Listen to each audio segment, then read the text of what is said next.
Welcome to Zenless Zone 1. In this challenge run, I will try to beat Hollow Zero and the final boss, but all my characters are only level 1. Okay, a few more hits. Done? Good.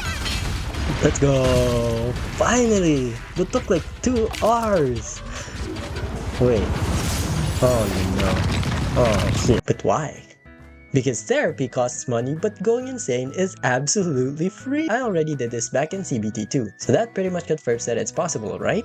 Not quite. Back in CBT2, Coletta and Ben duo was super OP. If I recall correctly, the multiplier for the team-up ult damage was nearly 2,400%, and not the 1,600 we see today. I'm probably part of the reason why they nerfed it so hard, so I'm sorry. Also, I was abusing an overpowered stat called penetration %, which basically decreases enemy armor by a percentage. This may not seem much, but this is the only stat that scales along with enemies. Coletta's signature weapon used to grant 24% penetration at max. Combined with drive discs, we can give her another 24% for a total of 48%. But it does not end there. S-rank Bang Boos used to give enormous amounts of stats. Safety used to give 17.5% penetration, and if there's 2 or more Bellabog team members, then it gives another 17.5. There used to be a drive disc 2-piece bonus that gives 8% penetration as well. All of this summed up to 91% penetration. So you can imagine how I was dealing unmoderated amounts of damage at level 1. This time, however, percent penetration isn't so easily accessible. The drive disc 2-piece set bonus has disappeared along with Bang Boo. So we're only left with S-rank Wenjins, the camera Wenjin, drive disc number 5, and Rina's support buff. Without leveling up characters, the realistic amount of penetration % can only get to about 66%, and without Rina, it goes down to 48%. I said realistic because you might get more through substats, but we all know that's not a very good gamble.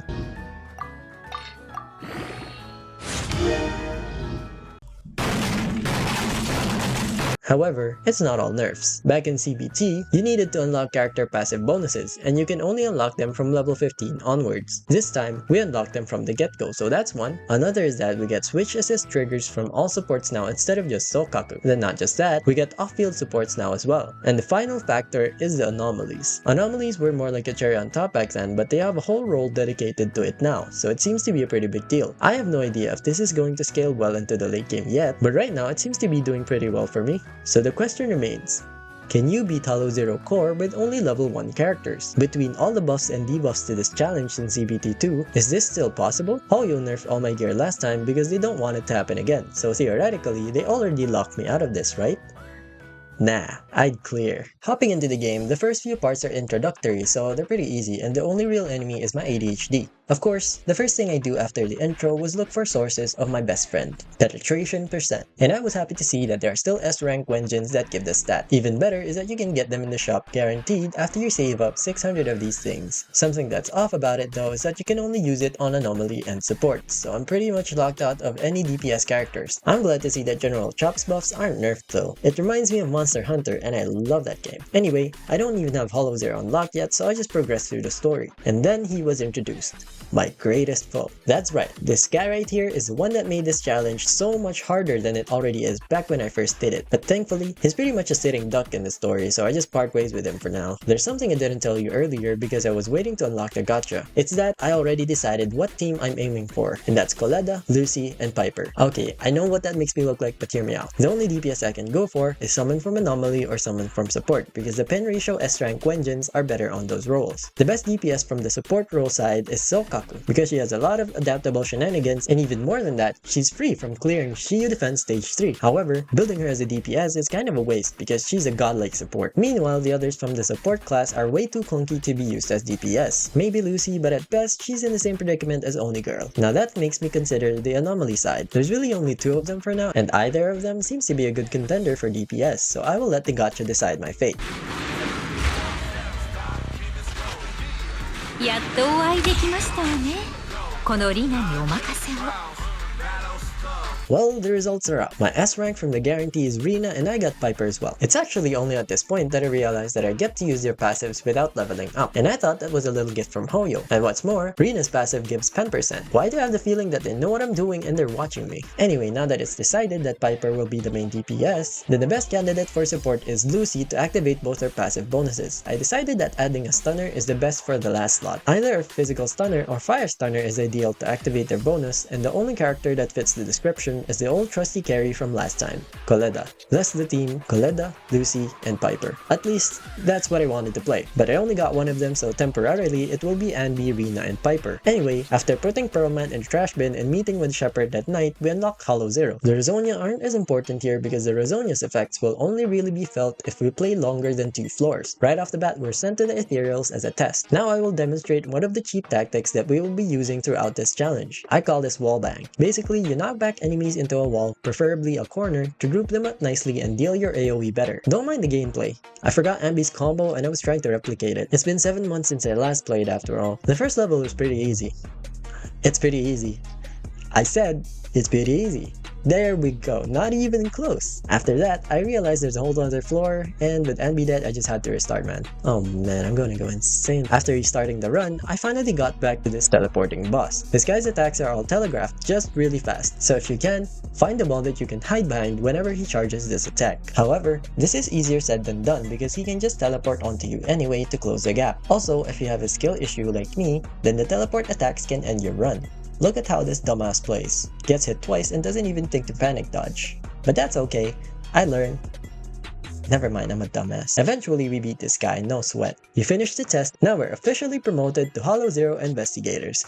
Wait, not yet? Okay, we still have to finish another one, so another one it shall be. After assaulting the first floor, we are met with an odd duo. Now the smaller one doesn't deal much damage, but my characters are level 1, so it's in my best interest to not get hit at all if possible. So I focus on the smaller one first because the bigger one's attacks are more telegraphed and easier to dodge than homing bullets the smaller one gives. Also, by focusing on the ranged unit, the melee one has to get closer anyway, so that's good for collateral damage. With that done, we assaulted another floor and meet a bigger sword and shield ethereal. He isn't as threatening as his teleporting counterpart, but he does have an attack that you have to watch out for. The one that doesn't have a flash where he charges and swings his sword in front. With that said, this fight didn't go without a hitch. Mostly because my damage is only around 30% of the expected output. The boss health depletes slower, and that means more time for it to hit me. And since my characters can only tank 1 to 2 hits, this fight dragged on more than it should have. The solution was simple really.